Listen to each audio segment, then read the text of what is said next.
Bharat China ప్రపంచంలో అత్యధిక జనాభా గల రెండు దేశాలు. మన దేశ జనాభా దాదాపుగా 146 కోట్లు, చైనా జనాభా దాదాపుగా 141 కోట్లు. United nations department of economic and social affairs world population prospects 2024 revision data ఆధారంగా భారత్ చైనా జనాభా ప్రపంచ జనాభాతో కంపేర్ చేస్తే అది దాదాపుగా 35%. ఇక గ్లోబల్ ఎకానమీ పరంగా చూసుకుంటే ఈ రెండు దేశాల వాటా కూడా 22%గా ఉంది.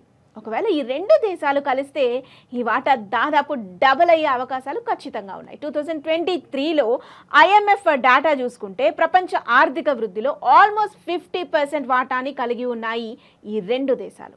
ఈ డేటాను చూసుకుంటే మనకు ఒకటి అర్థం అవ్వాలి, చైనా భారత్ కలిస్తే అది గ్లోబల్ సూపర్ పవర్ అవుతుంది. దానికి US కాదు కదా, ఏ దేశాలు కలిసి వచ్చినా కాంపిట్ అనేది ఇవ్వటం చాలా చాలా కష్టం. సరే, కలిస్తే సూపర్ పవర్ అవుతుంది, బాగానే ఉంది. మరి చైనా భారత్ ఫస్ట్ నుండి శత్రువులుగానే ప్రొజెక్ట్ అవుతూ వస్తున్నాయిగా. రీసెంట్గా కొన్ని మంత్స్ బ్యాక్ కూడా బార్డర్ దగ్గర కాల్పులు జరిగాయి.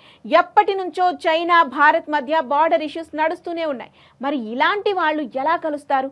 భారత్ చైనా కూడా నైబర్స్, పొరుగు దేశాలు కొట్టుకుంటూ ఉంటే ఆ రెండు దేశాలకి కూడా మంచిది కాదు. పైగా అది వేరే దేశాలకి అవకాశం ఇచ్చినట్లు కూడా ఉంటుంది. ఫర్ ఎగ్జాంపుల్, భారత్ చైనా గొడవని US అడ్వాంటేజ్గా తీసుకున్నట్లు. చైనా భారత్ బార్డర్ ఇష్యూ అనేది సాల్వ్ చేసుకున్నాయి. సో లార్జర్ ఇంట్రెస్ట్ మీద ఫోకస్ చేయాలని రెండు దేశాలు కూడా డిసైడ్ అయిపోయాయి.